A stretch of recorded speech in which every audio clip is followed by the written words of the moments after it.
আজকে প্র্যাকটিস করার সময়ই খানিকটা চোট পেয়েছেন লিটন দাস। কোমরের দিকে খানিকটা টান লেগেছিল ব্যাটিং করার সময় এবং সেখান থেকে খানিকটা অস্বস্তি বোধ করছিলেন। তারপর একেবারে মাটিতে বসেই পড়েন। তারপর আবার তিনি আসলে উঠে আস্তে আস্তে মাঠের বাইরে চলে আসেন, আর ব্যাটিং প্র্যাকটিস করেননি। কিছুক্ষণ আগে দেখলাম যে তিনি আসলে ব্যাগটা গুছিয়ে ফেলেছেন। এখন অবশ্য তিনি হাঁটতে পারছেন। যদিও কথা বলে যতটুকু মনে হচ্ছিল যে খুব বড় কোনো কনসার্ন হয়তো বা না, তবে যখন তিনি চোটটা পেয়েছিলেন তখন খানিকটা ভয় ধরিয়েছিল যে তিনি আসলে উঠে দাঁড়াতে পারবেন কিনা বা আবার খেলতে পারবেন কিনা। যদিও আজকে তিনি আর ব্যাটিংটা করছেন না, সেই রিস্কটা নিচ্ছেন না।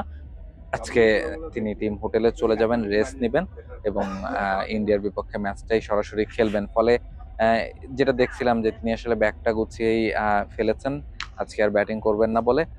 এবং লিটন দাস যদি না খেলতে পারেন তাহলে আসলে বাংলাদেশ দলের জন্য একটা বড় সেটব্যাকই আসলে দলের ক্যাপ্টেন।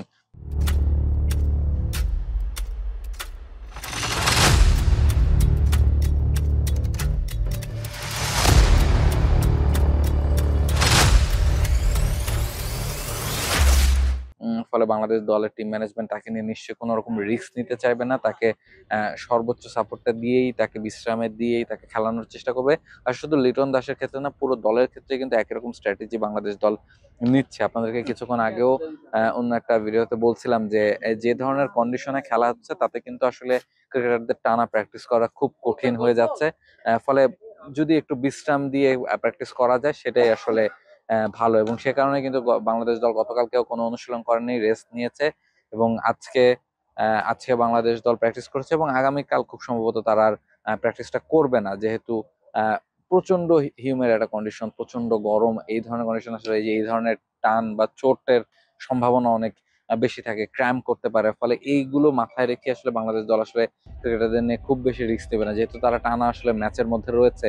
ফলে অনুশীলনের চেয়ে পর্যাপ্ত পরিমাণ বিশ্রাম কিংবা পর্যাপ্ত পরিমাণ টিম প্ল্যানিং বা মাঠের ইকুয়েশন গুলো কি সেগুলো নিয়ে চিন্তার দিকেই বেশি নজর আসলে বাংলাদেশের ক্রিকেটাররা বা টিম ম্যানেজমেন্ট দিচ্ছেন। ফলে সেই চিন্তাগুলো একটু কম, যে টানা প্র্যাকটিস করে যাওয়ার প্ল্যান থেকে তারা আসলে বেরিয়ে এসেছে।